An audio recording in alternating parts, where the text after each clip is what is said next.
দর্শক আমন্ত্রণ সবাইকে যমুনা আইডেস্কে শিরোনাম জানাবো শুরুতে। ভারতের ত্রিপুরায় এখনো বিপদসীমার উপর দিয়ে বইছে গোমতী নদীর পানি, বন্যায় প্রাণহানি বেড়ে 24, গৃহহীন 1,28,00,000 মানুষ। মার্কিন গণতন্ত্রের জন্য হুমকি ডেমোক্রেট প্রার্থী হ্যারিস, দাবি ট্রাম্পের। রিপাবলিকানদের কমালার নামের উচ্চারণ শেখালেন তার শিশু স্বজনরা।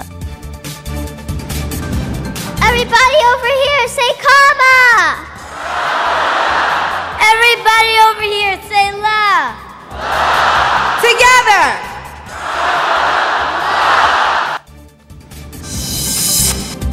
রাশিয়ার কারাগারে নজিরবিহীন সংঘর্ষ, আইএস পরিচয় দিয়ে 12 জনকে জিম্মি করে 4 কয়েদি, হামলাকারী এবং কারারক্ষী সহ 8 জনের মৃত্যু।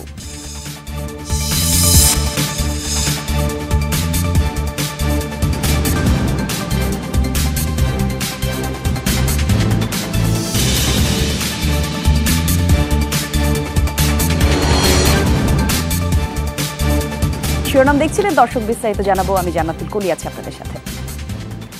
ভারতের ত্রিপুরা রাজ্যে বন্যায় প্রাণহানির সংখ্যা বেড়ে 24 জনে দাঁড়িয়েছে। এখনো বিপদসীমার উপর দিয়ে প্রবাহিত হচ্ছে গোমতী নদীর পানি। কর্তৃপক্ষ জানিয়েছে বন্যায় গৃহহীন কমপক্ষে 1,28,00,000 মানুষ। তাদের আশ্রয় দিতে খোলা হয়েছে 550-র বেশি অস্থায়ী কেন্দ্র। আবহাওয়া অধিদপ্তরের পূর্বাভাস, ভারী বৃষ্টিপাত অব্যাহত থাকলে বন্যা পরিস্থিতির আরও অবনতি হবে। গেল 24 ঘন্টায় ত্রিপুরার দক্ষিণাঞ্চলে সর্বোচ্চ 500 মিলিমিটার বৃষ্টিপাত রেকর্ড করা হয়েছে। রাজ্যের সবগুলো জেলায় তলিয়ে গেছে। তবে গোমতী, দক্ষিণ ত্রিপুরা, ওনাকুটি এবং পশ্চিম ত্রিপুরা জেলায় ক্ষয়ক্ষতি সবচেয়ে বেশি। তীব্র স্রোতে ব্যাহত হচ্ছে উদ্ধার কাজ। উপদ্রুত এলাকা পরিদর্শন করেছেন মুখ্যমন্ত্রী মানিক সাহা। দেয়া হয়েছে 40 কোটি রুপি অর্থ সহায়তার আশ্বাস। প্রতিশ্রুতির নামে মিথ্যাচার করেছেন কমলা হ্যারিস, এমন অভিযোগ করেছেন রিপাবলিকান প্রার্থী ডোনাল্ড ট্রাম্প। সাবেক মার্কিন প্রেসিডেন্টের অভিযোগ, সহিংসতা বন্ধ, কর কমানোর মতো প্রতিশ্রুতি দিচ্ছেন ডেমোক্রেট প্রার্থী, অথচ গেল 4 বছরে তার দল ক্ষমতায় থাকলেও এসব সংকটের সমাধান করেননি। মার্কিন গণতন্ত্রের জন্য কমলাকে হুমকি হিসেবে আখ্যা দেন ট্রাম্প।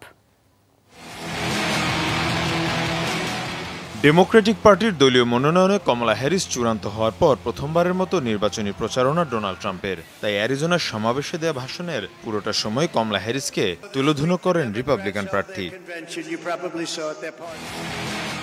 ভাষণে কমলা হ্যারিসকে মিথ্যাবাদী আখ্যা দেন ট্রাম্প। অভিযোগ করে বলেন, যেসব পরিবর্তন আনার ঘোষণা দিচ্ছেন ডেমোক্রেট নেতারা, সেগুলো গেল 4 বছরেই করা সম্ভব ছিল, কিন্তু তাতে ব্যর্থ হয়েছেন তারা।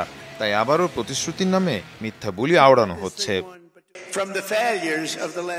ডেমোক্রেটরা অনেক বড় বড় কথা বলছেন। কমলা বলছেন তিনি করের হার কমাবেন, সহিংসতা বন্ধ করবেন, অথচ তার দলই ক্ষমতায় রয়েছে গেল 4 বছর ধরে। অথচ এই দীর্ঘ সময় এসব ইস্যুতে কোনো পরিবর্তন আনতে পারেনি ডেমোক্রেটরা। এ সময় যুক্তরাষ্ট্রের রাজনীতি এবং গণতন্ত্রের জন্য কমলা হ্যারিসকে ভয়ঙ্কর আখ্যা দেন ট্রাম্প। বলেন, ডেমোক্রেটদের বামপন্থী নীতির কারণেই ধ্বংস হবে যুক্তরাষ্ট্র। কমলা হ্যারিস একজন উন্মাদ বামপন্থী, সে যুক্তরাষ্ট্রের সব নীতিকে শেষ করে দেবে। কমলা তার শেষ ভাষণে 21 বার আমার নাম উচ্চারণ করেছে, অথচ সীমান্ত কর্মসংস্থান এসব নিয়ে কিছুই বলেননি। আগামী নির্বাচন হবে মধ্যবিত্তকে রক্ষা করার নির্বাচন। 5 নভেম্বর যুক্তরাষ্ট্রে অনুষ্ঠিত হবে প্রেসিডেন্ট নির্বাচন। 1 মাস পরই দেয়া যাবে আগাম ভোট। মীর মুশফিকা হাসান, যমুনা নিউজ। এবার ট্রাম্পকে সমর্থন দিলেন ডেমোক্রেট নেতা এবং কেনেডি পরিবারের প্রতিনিধি রবার্ট এফ কেনেডি জুনিয়র। শুক্রবার অ্যারিজোনায় ট্রাম্পের নির্বাচনী প্রচারণার সময় এই ঘোষণা দেওয়া হয়। এ সময় মঞ্চের রবার্ট এফ কেনেডি জুনিয়রকে ডেকে নেন ট্রাম্প, পরিচয় করিয়ে দেন নিজের বন্ধু এবং শুভাকাঙ্ক্ষী হিসেবে। 69 বছর বয়সী রবার্ট এফ কেনেডি জুনিয়র হলেন হত্যাকাণ্ডের শিকার মার্কিন সিনেটর রবার্ট এফ কেনেডির ছেলে এবং সাবেক প্রেসিডেন্ট জন এফ কেনেডির ভাতিজা। ডেমোক্রেটিক দলের হয়ে প্রেসিডেন্ট পদে প্রার্থিতা পেতে লড়াইয়ে ছিলেন তিনি, তবে সেখানে ব্যর্থ হয়ে তিনি স্বতন্ত্র হিসেবে লড়াই করার সিদ্ধান্ত নেন।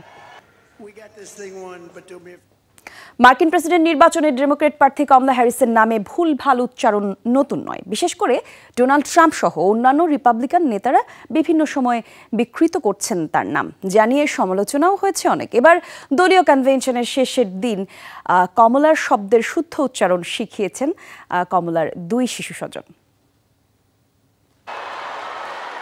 শিকাগোয় ডেমোক্র্যাট সম্মেলনের শেষ দিনটিও ছিল চমকে ঠাসা। দলীয় প্রেসিডেন্ট প্রার্থী হিসেবে কমলা হ্যারিসের আনুষ্ঠানিক শপথ গ্রহণের দিন উপস্থিত হন তার পরিবার স্বজনরাও। To teach you how to say your auntie's name. এদিন মঞ্চে আলো ছড়ান অভিনেত্রী কেরি ওয়াশিংটন। কামালার নামের ভুলভাল উচ্চারণ নিয়ে ক্ষোভ ছাড়েন তিনি। ডেকে নেন দুই ক্ষুদে অতিথিকে। একটি বিষয় আমার নজরে এসেছে, কিছু মানুষ ভবিষ্যৎ প্রেসিডেন্টের নাম উচ্চারণ করতে হিমশিম খান বা তেমন অভিনয় করেন। শুনুন, ভুল বোঝা মানা যায়, তবে অশ্রদ্ধা নয়। আজ রাতে সবাইকে সঠিক উচ্চারণ শিখতে সাহায্য করব। আমার সাথে আছেন দুজন বিশেষ অতিথি। ডিএনসির দর্শকদের মাথায় কমলার ভাতিজি মিনা হ্যারিসের দুই সন্তান। শুরুতে নিজেদের পরিচয় দেয় তারা। Hello everybody, my name's Amara. And my name is Leela, her little sister. পরিচয় পর্ব শেষে কমলা হ্যারিসের নামের শুদ্ধ উচ্চারণ শেখায় আমারা এবং লীলা। First you say comma like a comma in a sentence. Then you say la like la la la la la. Put it together and it's 1, 2, 3, Kamala. আমারা আর লীলার শিক্ষক সুলভ ভূমিকায় আনন্দের রোল পড়ে যায় দর্শক সারিতে। একযোগে উচ্চারিত হয় কমলা হ্যারিসের নাম। Everybody over here say comma. Everybody over here say la. Together. Dorothy Tasrin, Jamuna News. গাজায় জোরালো অভিযানের মধ্যেই আবার উত্তরাঞ্চলীয় এলাকা খালি করার নির্দেশ দিল ইসরায়েলি বাহিনী। নির্দেশের পরপরই পলায়নরত ফিলিস্তিনিদের লক্ষ্য করে ড্রোন হামলা চালায় ইসরায়েলি সেনারা। রাতভর চালানো হামলায় প্রাণ গেছে অন্তত 37 ফিলিস্তিনির, যাদের বেশিরভাগই গাজার মধ্য এবং দক্ষিণাঞ্চলের বাসিন্দা। এদিকে খান ইউনুসে একটি আবাসিক স্থাপনায় বিমান হামলায় প্রাণ হারিয়েছেন 11 ফিলিস্তিনি, যাদের মধ্যে নারী ও শিশু রয়েছে। নুজাইরাত শরণার্থী শিবিরে নেতানিয়াহুর বাহিনীর বোমা হামলায় মারা গেছেন কমপক্ষে 3 জন। গোলাবর্ষণ চলে দেইর আল বালার শরণার্থী শিবিরেও। দখলকৃত পশ্চিম তীরেও থামেনি অভিযান। নাবলুজের বেশ কিছু বাসায় চলে ইহুদি বাহিনীদের তল্লাশি। 10 মাস ধরেই চলা এই ইসরায়েলি আগ্রাসনে প্রাণ গেছে 40,000-এর বেশি ফিলিস্তিনি। ইসরায়েল লেবানন সীমান্তে পাল্টাপাল্টি হামলা চলছেই। শুক্রবার তেল আবিবের হামলায় মৃত্যু হয়েছে কমপক্ষে 8 জনের। এদের মধ্যে এক শিশুও রয়েছে, বাকিরা হিজবুল্লাহ যোদ্ধা। লেবাননের দক্ষিণ অভিযানের ফুটেজ প্রকাশ করেছে ইসরায়েলি। আর হিজবুল্লাহর একাধিক ঘাঁটি লক্ষ্য করে হামলা হবে দেশটি। শুক্রবার তেল আবিবের ছোড়া গোলা এবং বোমার আঘাতে ধ্বংস হয় গোষ্ঠীটির ব্যবহৃত যান এবং রকেট লঞ্চার। জবাবে ইসরায়েলের উত্তরাঞ্চলে 15টি টার্গেটে হামলা চালিয়েছে হিজবুল্লাহ। ছুড়েছে কমপক্ষে 40টি রকেট। গাজায় ইসরায়েল আগ্রাসন শুরুর পর থেকে উত্তপ্ত লেবানন সীমান্তে দেশটির দক্ষিণাঞ্চলে গত 10 মাসে 6 শতাধিক শিশুর মৃত্যু হয়েছে। একটা বিরতি নিচ্ছি, যমুনা আইরিসকে ফিরব কিছুক্ষণের মধ্যেই।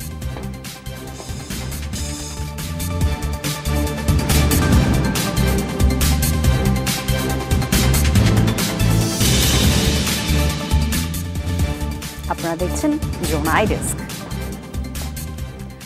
নজিরবিহীন সংঘর্ষের ঘটনা হয়েছে রাশিয়ার ভোলগোগ্রাদের কারাগারে। কড়া নিরাপত্তা বেষ্টিত জেলে আইএস পরিচয় দিয়ে বিদ্রোহ করে 4 বন্দী। কারারক্ষী সহ জিম্মি করে 12 জনকে। ছুরিকাঘাতে মৃত্যু হয় 4 জনের, আহত হয় আরও 4 জন। তৈরি হয় চরম উত্তেজনার। ন্যাশনাল গার্ডের বিশেষ ইউনিটের অভিযানে নিয়ন্ত্রণে আসে সেই পরিস্থিতি। নিহত হয় হামলাকারীরা।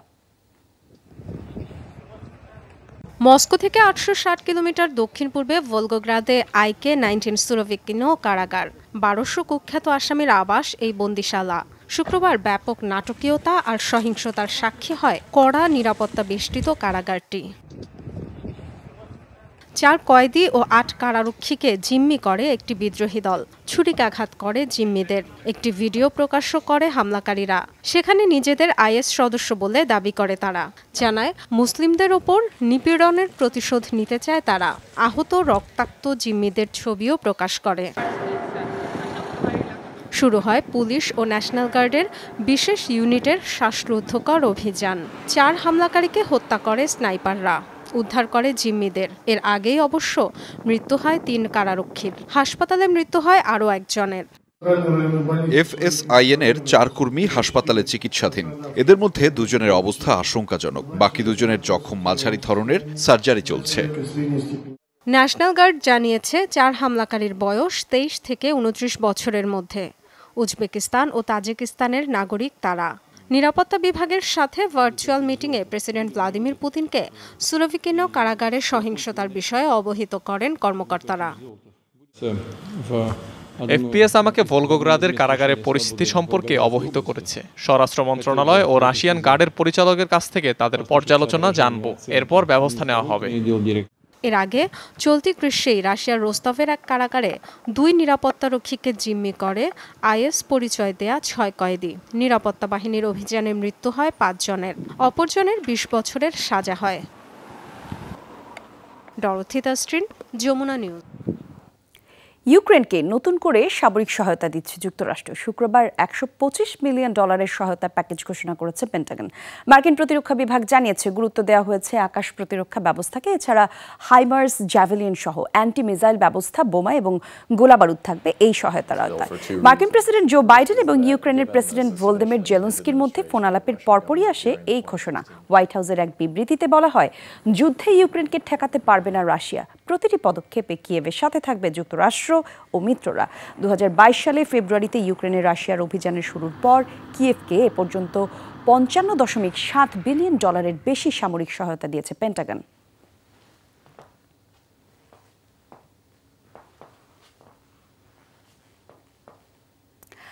ইউক্রেনের দোনেৎস্কে আরও 5টি এলাকা দখল করেছে রাশিয়া। একাধিক ফ্রন্টলাইনে জোরদার করেছে হামলা। অনেক স্থানেই জেলেনস্কি বাহিনীকে কোণঠাসা করার দাবি মস্কোর। যদিও রুশ বাহিনীকে প্রতিহতের কথা জানিয়েছে কিয়েভ। দফায় দফায় ড্রোন হামলা চালিয়েছে রাশিয়া কুরস্ক এবং বোলগেরেদ। রুশ বাহিনীর মুহুর্মুহু হামলায় কাঁপছে ইউক্রেনের পূর্বাঞ্চলীয় দোনেৎস্ক। গেল কয়েকদিন ধরে এলাকাটিতে জোরালো অভিযান চালাচ্ছে পুতিন সেনারা। দখলে নিয়েছে নতুন নতুন বসতি। দোনেৎস্কের ফ্রন্টলাইনগুলোয় সেনাদের অবস্থান আরও শক্তিশালী করার দাবি করেছে মস্কো। হামলা চালিয়েছে কিয়েভেও। টার্গেট করা হয়েছে বেশ কয়েকটি সামরিক স্থাপনা ও অস্ত্রাগার। রাশিয়ার অভ্যন্তরে কুরস্ক ও বেলগরোদেও জেলেনস্কি বাহিনীকে ঠেকানোর দাবি করেছে মস্কো। পাল্টা হামলা এবং শক্ত প্রতিরোধের জানান দিচ্ছে জেলেনস্কি বাহিনীও। পোক্রোভস্কে রুশ সেনাদের সাথে তুমুল লড়াই হয়েছে ইউক্রেনীয় সেনাদের। রাশিয়ার কুরস্ক এবং বেলগরোদে ড্রোন হামলা চালিয়েছে তারা। ইউক্রেনীয়রা সবসময়ই প্রতিশোধ পরায়ণ। শত্রুরা আমাদের জন্য যা যা পরিকল্পনা করেছিল তার সবই এখন তাদের ফেরত দেওয়া হচ্ছে। যারা আমাদের ভূখণ্ডকে বাফার জোন বানাতে চেয়েছিল, এখন তাদের অবস্থাই তেমন। এদিকে ইউক্রেনের হামলায় ক্ষতিগ্রস্ত কুরস্কের পারমাণবিক বিদ্যুৎ কেন্দ্র পরিদর্শন করার ঘোষণা দিয়েছে আন্তর্জাতিক পারমাণবিক সংস্থার প্রধান। আগামী সপ্তাহে রুশ এলাকাটি সফর করবেন তিনি। অনিক রহমান, যমুনা নিউজ। আর একটা বিরতি নিচ্ছি যমুনা আইডিসকে, সঙ্গেই থাকুন।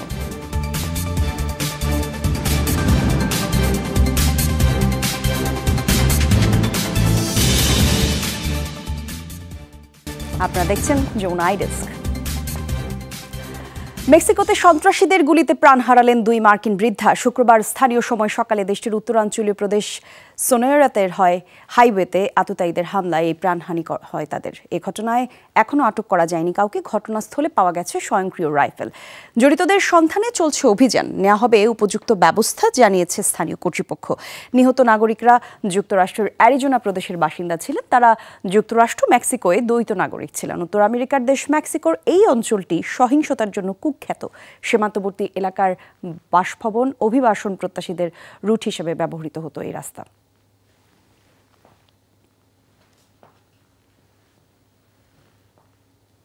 দাবানলে পড়ছে লাতিন আমেরিকার দেশ ব্রাজিলের বিস্তীর্ণ এলাকা। সবচেয়ে বেশি ক্ষতিগ্রস্ত দেশটির উত্তর পূর্বাঞ্চলীয় প্রদেশ সাও পাওলো। পড়ছে বহু ফসলি জমি এবং বনাঞ্চল। ক্ষতিগ্রস্ত অন্তত 30টি শহর। আবহাওয়ার শুষ্ক থাকায় দ্রুত ছড়াচ্ছে এই আগুন। হুমকির মুখে আবাসিক এলাকায়। আর আগুনগুলোর কারণে অন্তত 15টি হাইওয়েতে যান চলাচল বন্ধ রয়েছে। বৃহস্পতিবার রাজ্যের একটি আখের ক্ষেত থেকে সূত্রপাত হয় এই আগুনের। এই পর্যন্ত 2 জনের মৃত্যুর খবর পাওয়া গেছে। আরও ছড়িয়ে পড়তে পারে এই আগুন। দেওয়া হয়েছে এমন সতর্কবার্তা।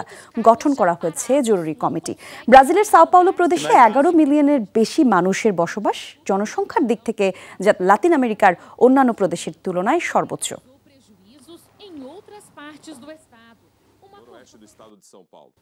নর্ডিক দেশ আইসল্যান্ডের বাজারে মিলছে না কোনো ধরনের শসা। সামাজিক মাধ্যম টিকটকে শসার একটি রেসিপি ভাইরাল হওয়ার পর থেকেই দেশটির বাজারে দেখা দিয়েছে শসার সংকট। সম্প্রতি আইসল্যান্ডের এক সোশ্যাল মিডিয়া ইনফ্লুয়েন্সার টিকটকে শসার তৈরি সালাদ তৈরি করে একটি ভিডিও শেয়ার করেন, যা পরবর্তীতে হয়ে যায় ভাইরাল। মূলত এরপর থেকেই দেশটিতে দ্বিগুণ হারে বাড়তে থাকে শসার চাহিদা। ট্রেন্ড ফলো করতে সবাই শসা কিনতে শুরু করেন। চাহিদার তুলনায় পণ্যটি যোগান দিতে হিমশিম খাচ্ছেন আইসল্যান্ডের কৃষকরা। শসার পাশাপাশি বেড়েছে সালাদ তৈরির অন্যান্য উপকরণের চাহিদাও। স্ক্যান্ডিনেভিয়ায় দেশটির প্রতি বছর প্রায় 6 মিলিয়ন শসা উৎপাদন করা হয়। Frustrating for you and other supermarkets, more frustrating for customers. দর্শক, এই ছিল যমুনা আই ডেস্ক। এতক্ষণ সঙ্গে থাকার জন্য ধন্যবাদ।